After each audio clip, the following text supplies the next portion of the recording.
Having a high level of emotional intelligence is an important trait for employers. It positively impacts workplaces, at least that's what they say. LaSalle Network founder and CEO Tom Gimbel is joining us now to talk a little bit more about the key role it is playing. Hello to you, Tom. It's great to see you both. How are you? Great, great. Thank so you. I remember this whole idea of emotional IQ or emotion EQ. Didn't Oprah talk about this? Explain what it is, right? It's really having the self-perspective to understand what's going on around you with the people that are around you. It's a social skill as well as a professional skill, but it's how you interact, how you pick up on verbal and nonverbal cues, and quite frankly, when you know when to keep your mouth shut.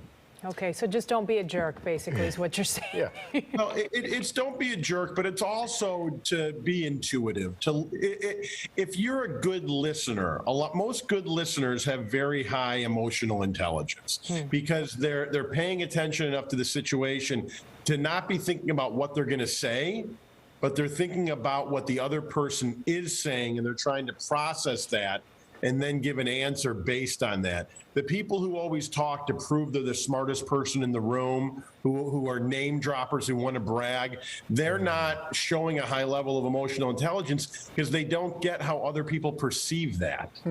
So this is somebody, I think, who gets the big picture, somebody who's compassionate. We did put the list of character traits on the screen there, Tom.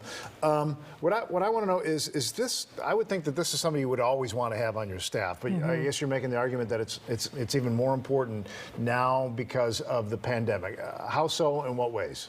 Well, it's really important with the pandemic because we've got this culture shift of people who want to be in the office and those who want to work remotely. So you've got to push your agenda forward, whichever it may be, but also make sure you don't say too much or avoid offending people while trying to have a doctrine of what you want to accomplish. It also goes through the whole situation that we've been going through really for more than a couple of years, decades, but the social unrest is to be conscious of who your audience is and what you're talking about, and to make sure while your intent may not be to be mean or even discriminatory, the way you say things may be perceived that way. And so you've really got to be conscious of who your audience is, what you're saying, and it doesn't mean that people who have a high EQ are always correct and always politically correct. It means they understand the potential ramifications of what they say.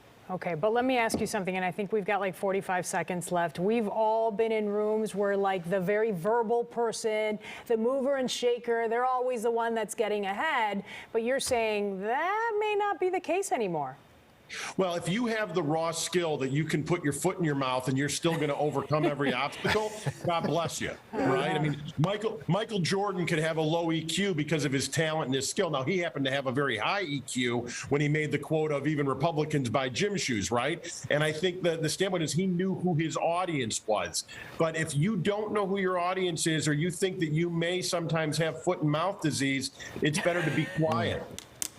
Okay. Words to ponder there, Tom. Thanks so much. I give you what I got, Ray. Every Monday, I give you all I got. Leaving it on the floor. That's why we keep bringing you back, and we'll see you next Monday. Thank you, sir. Take care. Be safe. Thank you. So